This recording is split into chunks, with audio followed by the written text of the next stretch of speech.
Shalom, salam sejahtera bagi kita semua. Selamat datang pada kegiatan Forum Group Discussion. Perkenalkan, saya Maurenta sebagai moderator yang akan mengarahkan jalannya kegiatan diskusi pada hari ini.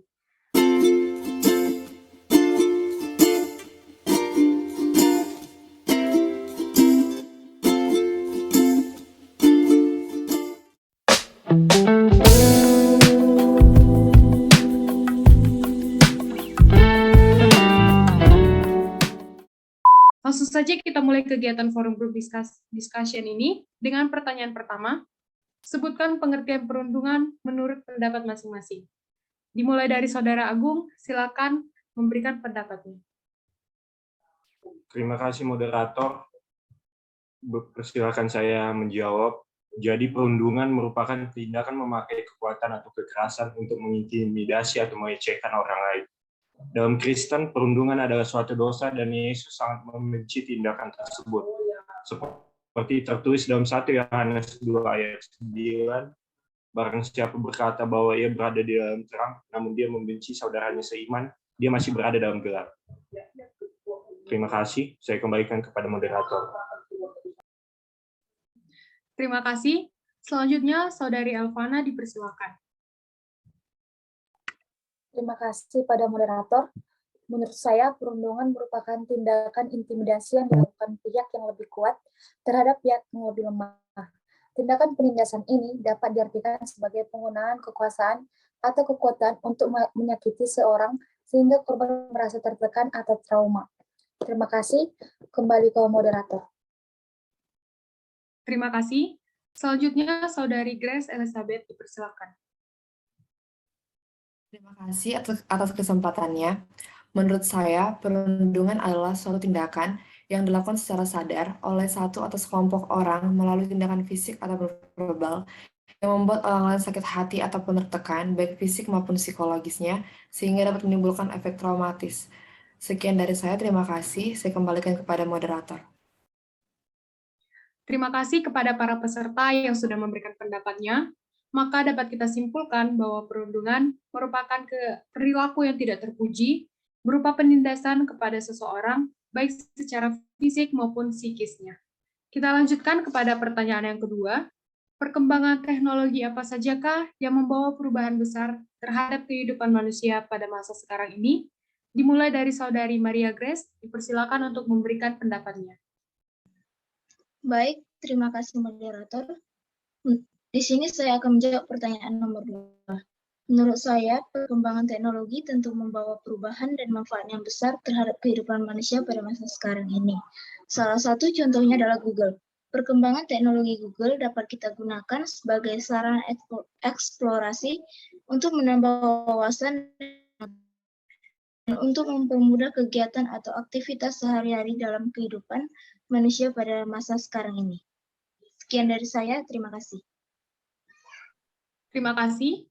Peserta selanjutnya kepada Saudari Marlaba, dipersilakan. Terima kasih atas waktunya moderator. Menurut saya, teknologi informasi dan komunikasi merupakan teknologi yang berkembang dan memiliki pengaruh besar dalam kehidupan manusia saat ini. Teknologi ini disatukan oleh internet saat ini merupakan bagian dari hidup manusia. Dengan internet, manusia dapat mengakses segala hal dari seluruh dunia dengan mudah dan cepat. Kemajuan internet yang membawa kemudahan dalam kehidupan manusia membuat perubahan dalam gaya hidup manusia. Terima kasih. Terima kasih. Untuk peserta selanjutnya, kepada Saudari Rincan dipersilakan. Terima kasih kepada moderator. Di sini saya setuju dengan pendapat Marlaba dan juga Maria. Tapi selain teknologi informasi dan juga komunikasi, ada teknologi transportasi dan teknologi pendidikan yang juga berkembang pesat di masa sekarang ini. Contoh dari teknologi transportasi yaitu seperti mobil listrik, kereta listrik, dan juga pesawat. Sedangkan dalam teknologi pendidikan itu kita bisa mulai belajar daring, kita juga menggunakan komputer dan alat sekolah yang canggih lainnya. Terima kasih, saya kembalikan kepada moderator. Terima kasih kepada para peserta yang sudah memberikan pendapatnya. Pastinya banyak sekali perubahan dalam kehidupan manusia saat ini setelah kemunculan teknologi yang canggih. Sebagai contoh kegiatan kita pada hari ini, Meskipun kegiatan diskusi kita dilaksanakan secara online ataupun tidak tatap muka, tetapi dengan teknologi Zoom meeting, kita tetap bisa melaksanakan diskusi maupun itu secara online. Namun pada kenyataan, perkembangan teknologi sekalipun dapat menimbulkan perilaku menyimpang dan pergeseran perilaku manusia ke arah yang lebih buruk. Mengapa hal tersebut dapat terjadi? Mari kita telaah dengan menjawab dan memberikan pendapat pada pertanyaan yang ketiga.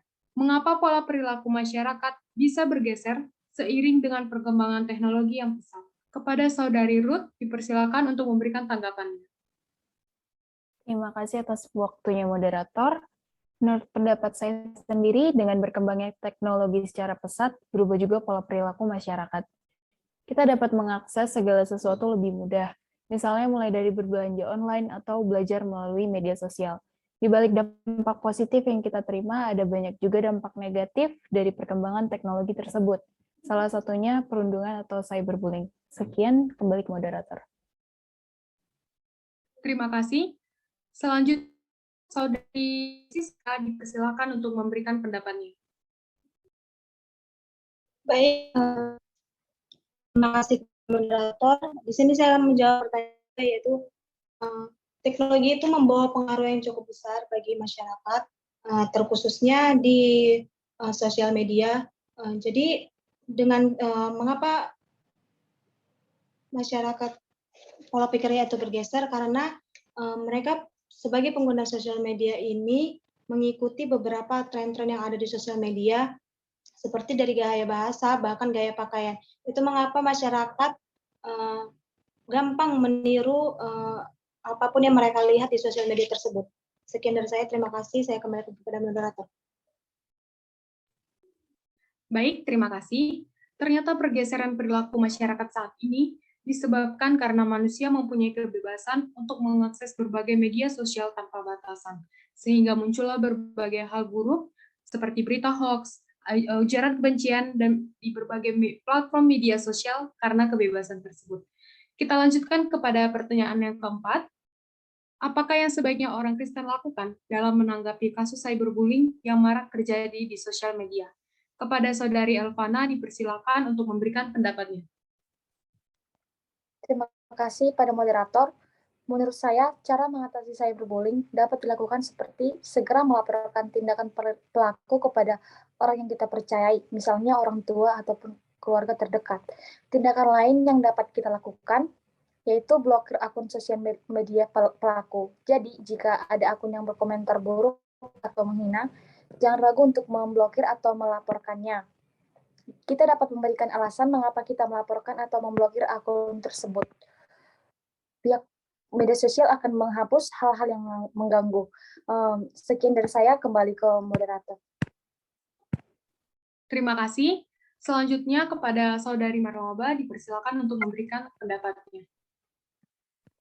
Terima kasih atas waktunya moderator. Menurut saya, sosial media memberikan kebebasan setiap individu dan berekspresi terhadap berita yang akan dapat terus kepada pembunuhan online atau cyberbullying. Sebagai mahasiswa dan umat Kristen, kita harus memulai diri kita sendiri dengan tidak ikut campur dalam memberikan komentar yang akan memperburuk keadaan. Selain itu, kita harus mengingat seperti yang Alkitab katakan, bahwa penghargaan bagi kita sebagai manusia, kita tidak berhak menilai suatu hal itu baik atau buruk karena itu adalah Allah dan bukan hak manusia. Terima kasih.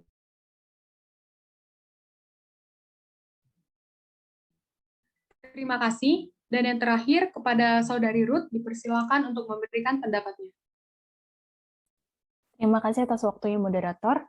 Sebaiknya sebagaimana kita orang Kristen diajarkan untuk selalu menjaga perkataan kita, terdapat dalam ayat Alkitab Efesus 4 ayat 29 yang berisikan, janganlah ada perkataan kotor keluar dari mulutmu, tetapi pakailah perkataan baik untuk membangun.